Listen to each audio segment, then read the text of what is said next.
दूर दराज जंगलों के बीचों बीच, जहां सूरज की किरणें घने पेड़ों के बीच से छन जमीन पर सुनहरी रेखाएं खींच देती थीं, वहीं एक विशालकाय पहाड़ खड़ा था, अडिग, अचल और समय की मार से बेपरवाह।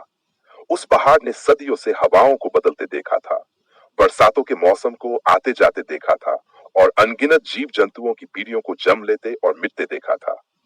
अपनी ऊंचाई और शक्ति के कारण वह जंगल का सबसे घमंडी पहाड़ माना जाता था। उसके आसपास खड़े छोटे छोटे टीले तक उससे डरकर सिर झुका लेते थे। लेकिन उसी पहाड़ के तल पर एक बहुत ही छोटी सी चींटी रहती थी, नन्ही, काली और परिश्रमी। उसका नाम धन्या था। धन्या का शरीर तो छोटा था, लेकिन उसका हौसला, जिज्ञासा और जज्बा उतना ही बड़ा था जितना वह पहाड़ खुद को समझता था। धन्या रोज सूरज के उगने से पहले अपना काम शुरू कर देती, खाना ढूंढना, उसे अपनी बस्ती तक ले जाना और फिर अपने साथियों की मदद करना। उसकी चींटी टोली उसे बहुत पसंद करती थी, क्योंकि वह कभी थकती नहीं थी और हमेशा मुस्कुराती रहती थी। उसके दिल में हमेशा यही जज्बा रहता, चाहे रास्ता कितना भी कठिन हो, कोशिश कभी नहीं छोड़नी चाहिए। एक दिन सुबह सुबह धन्या अपने काम पर निकली ही थी कि उसकी नजर पहाड़ की ऊंचाई पर पड़ी। पहाड़ की चोटी बादलों को चीरती दिखाई दे रही थी। धन्या ने उसे गौर से देखा और सोचा, कितना सुंदर होगा ऊपर से दुनिया को देखना, कितना विशाल, कितना आजाद। अचानक हवा में एक भारी सी आवाज गूंजी, मानो गर्जना हो। अरे छोटी सी चींटी, ऊपर क्यों देख रही हो? क्या मेरे ऊपर चढ़ने का सपना देख रही हो? धन्या घबरा गई। उसने चारों ओर देखा, लेकिन आवाज तो पहाड़ की ही थी। पहाड़ अक्सर जानवरों से इसी तरह बात करता था, थोड़ा मजाक में, थोड़ा तिरस्कार से। धन्या ने विनम्रता से, मुझे बस आपकी ऊंचाई देखकर अच्छा लगा। सोच रही थी कि ऊपर से कैसा दिखता होगा संसार। पहाड़ ठहाका मारकर हंसा। संसार? तुम तुम तो एक पत्ती का टुकड़ा उठाने में हाफ जाती हो। मेरे ऊपर चढ़ना तो दूर, तुम तो मेरे तल की पत्थरीली जमीन भी नहीं पार कर पाओगी। धन्या ने शांत स्वर में कहा, हो सकता है मैं छोटी हूं, लेकिन कोशिश करूंगी तो शायद एक दिन। पहाड़ ने बात काट दी। एक चींटी पहाड़ चढ़ेगी? तुम सपने देखना भी चाहती हो तो मुझसे पूछकर देखा करो। धन्या ने कुछ नहीं कहा, लेकिन उसके अंदर कहीं एक चिंगारी सी जल उठी। संकल्प उस रात वह सो नहीं पाई। आसमान में चमकते तारे उसे कह रहे थे, जो चाहे कर सकती हो। दूसरी ओर पहाड़ की हंसी उसके कानों में बार बार गूंज रही थी।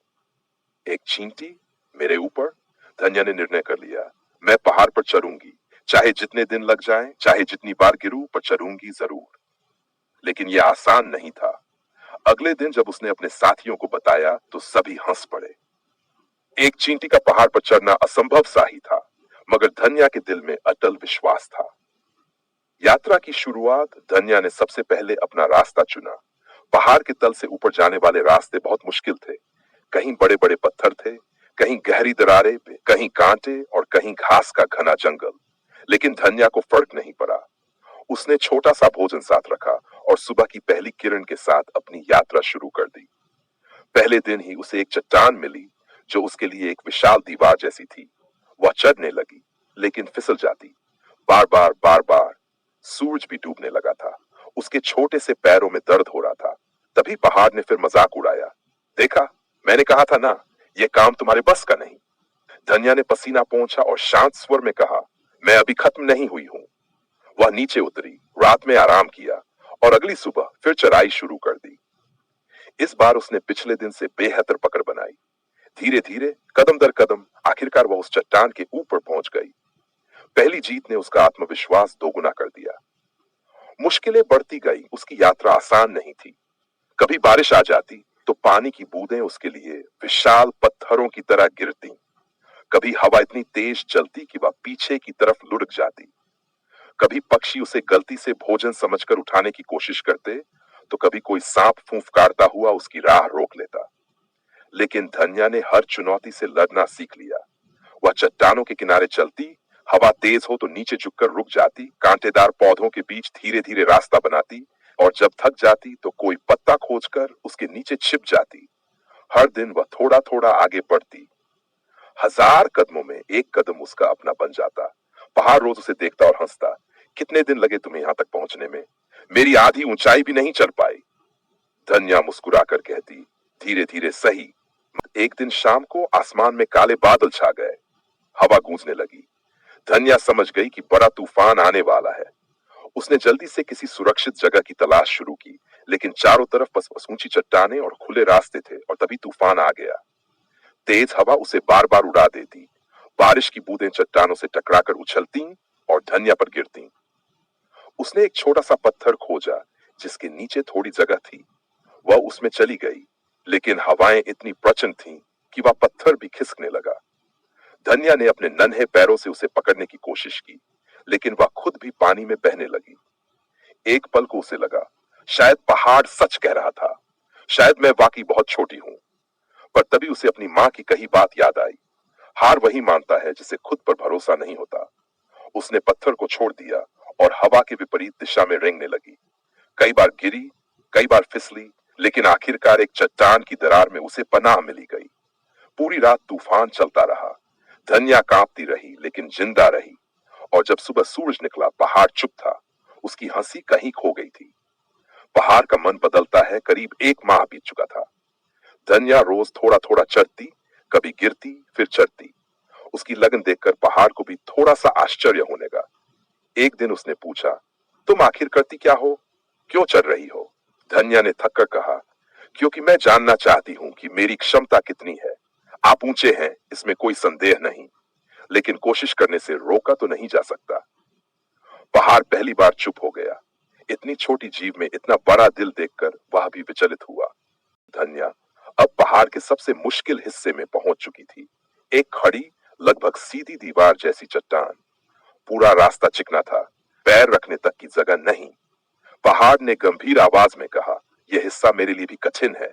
कई बड़े जानवर यहाँ से फिसल चुके हैं, तुम्हें वापस लौट जाना चाहिए। लेकिन धन्या रुकने वाली नहीं थी। उसने अपने चारों पैर फैलाकर छोटे छोटे खुरदुरे हिस्सों को ढूंढा और मिलीमीटर मिलीमीटर आगे बढ़ने लगी। आंधी आई, गर्मी आई, रात आई, सुबह आई, पर धन्या बस चढ़ती रही। एक जगह अचानक उसका पैर फिसला और वह नीचे गिरने लगी। पहाड़ ने घबराकर हवा को रोका, पत्थरों को उसकी दिशा में ढलने से रोका। धन्या किसी तरह एक उभरी हुई दरार से टकराई और वहां अटक गई। चोट लगी थी, बहुत दर्द था। पहाड़ ने पहली बार चिंतित होकर कहा, तुम छोड़ क्यों नहीं देती? तुम हार मान भी लो तो इसे हार नहीं कहेंगे। धन्या ने दर्द में भी मुस्कुराते हुए कहा, अगर मैं हार मान लूं तो इतनी मेहनत का क्या? मेरी हर गिरावट ने मुझे कुछ सिखाया है। मैं जितनी बार गिरूंगी उससे ज्यादा बार उठूंगी। पहाड़ सुनता रहा, मंत्रमुग्ध। अंतिम चढ़ाई धन्या चोटिल शरीर लेकर फिर चढ़ने लगी। अब पहाड़ की हवा भी उसकी मदद कर रही थी। धीरे चलती ताकि उसे धक्का न लगे। चिड़िया भी उसके ऊपर से उड़ते समय धीरे उड़ती ताकि उनके पंखों की हवा उसे परेशान न करे। सारा जंगल उसके सफर का गवाह बन गया था। और फिर एक सुबह जब सूरज की किरणें पहाड़ की चोटी पर पड़ी, धन्या ने आखिरी कदम रखा और पहाड़ की चोटी पर पहुंच गई। वह थककर चोटी पर बैठ गई। उसकी आंखें नम थीं, उसका शरीर मिट्टी से सना था, लेकिन उसके चेहरे पर गर्व था, असीम, अपार, अनंत गर्व। पहाड़ ने धीमे स्वर में कहा, मैंने जीवन में बहुत तूफान झेले हैं, बहुत नदियां देखी हैं, बड़े बड़े जानवरों की शक्ति देखी है, लेकिन तुम्हारे जैसी हिम्मत कभी देखी। तुमने मुझे हरा नहीं दिया, तुमने मुझे बदल दिया। धन्या हंस पड़ी। मैं जीतने नहीं आई थी, मैं बस ये जानने आई थी कि मैं कितनी ऊंचाई छू सकती हूँ। पहाड़ ने उत्तर दिया, आज से मेरे लिए ऊंचाई का अर्थ तुम्हारी सोच जितना बड़ा है। धन्या वापस अपनी बस्ती लौटी, जहां सभी चींटियां उसे देखकर चकित रह गईं। उसने किसी से शेखी नहीं बघारी, बस इतना कहा, किसी का बड़ा होना उसके आकार से नहीं, उसके साहस से तय होता है। और पहाड़ दूर खड़ा उस छोटी सी चींटी को देख मुस्कुरा रहा था। एक चींटी जिसने उसके घमंड को झुकाकर उसके दिल को ऊंचा कर दिया था। तो दोस्तों, आपको हमारी कहानी कैसी लगी? कमेंट सेक्शन में हमें ज़रूर बताइए। और साथ में अगर आपने हमारे चैनल को अभी तक सब्सक्राइब नहीं किया तो पहले सब्सक्राइब करें और फिर उसके बाद बेल आइकन का बटन ज़रूर दबाएं। Thank you.